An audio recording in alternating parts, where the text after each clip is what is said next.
Shalom and good morning everyone. పరిశుద్ధులారా, ఈరోజు సాయంకాలము నెల ఆరంభ కూటమికి సిద్ధపడుచున్నారు కదా. ఈ దిన కృపావాక్యము చూసుకుందాము.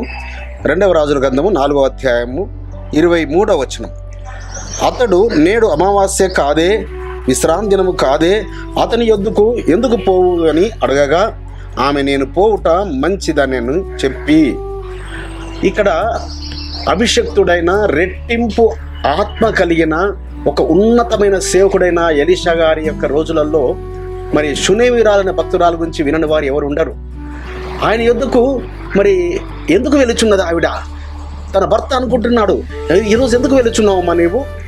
ఈరోజు విశ్రాంతి దినం కాదే, నెల ఆరంభ దినము కాదే, అయినప్పటికీ నువ్వు వెళుచున్నావు.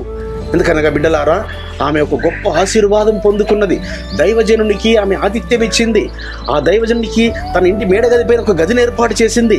మరి తన లోటును ఆయన గుర్తెరిగి గర్భఫలముగా బహుమానముగా కుమారుని నువ్వు పొందుకుంటావని వాగ్దానం ఇచ్చాడు. ఆ వాగ్దానము దత్త కుమారుని పొందుకున్నది.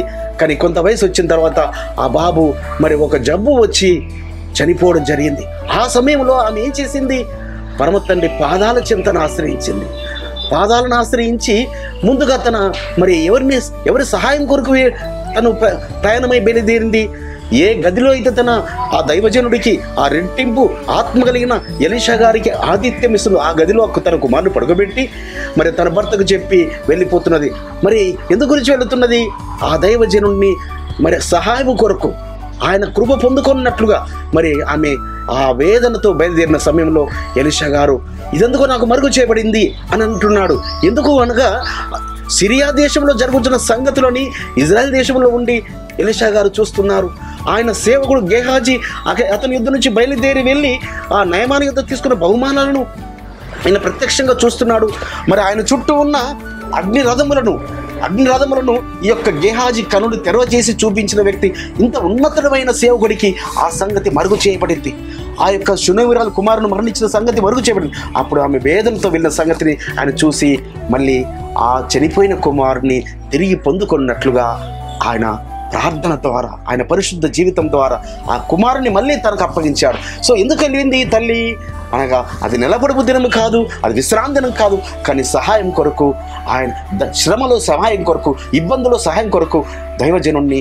అది బిడ్డలారా, అదే రీతిగా మనం కూడా ఆయన పాదాలను ఆశ్రయించాలి, ఆయన సేవకులను ఆశ్రయించాలి, ఆయన పరిశుద్ధులను ఆశ్రయించాలి ప్రార్థన సహాయం కొరకు. అట్టి కృప పరమ తండ్రి మనందరికీ అనుగ్రహించును గాక. మహాగరుడమైన తండ్రి, పరిశుద్ధుడైన రాజా, అలనాడు షూనేమీరాలు రెట్టింపు ఆత్మ కలిగిన నాయన ఎలీషా గారి యొద్దకు వెళ్ళి చనిపోయిన తన కుమారుని పొందుకున్నది నాయన. ఆ దినం అది విశ్రాంతి దినం కాదు, నిలబడుపు దినం కాదు. అయినప్పటికీ నాయన కృప చూపి తన కుమారుని సజీవంగా అప్పగించినారు. అందును బట్టి మీకు స్తోత్రములు చెల్లిస్తూ ఈ దినమంతా ఈ వాక్యమును బట్టి మీకు కృతజ్ఞతలు తెలియపరుస్తూ నజరుడైన యేసు నామమున స్తుతించి ప్రార్థించి వేడుకుంటున్నాం పరమ తండ్రి.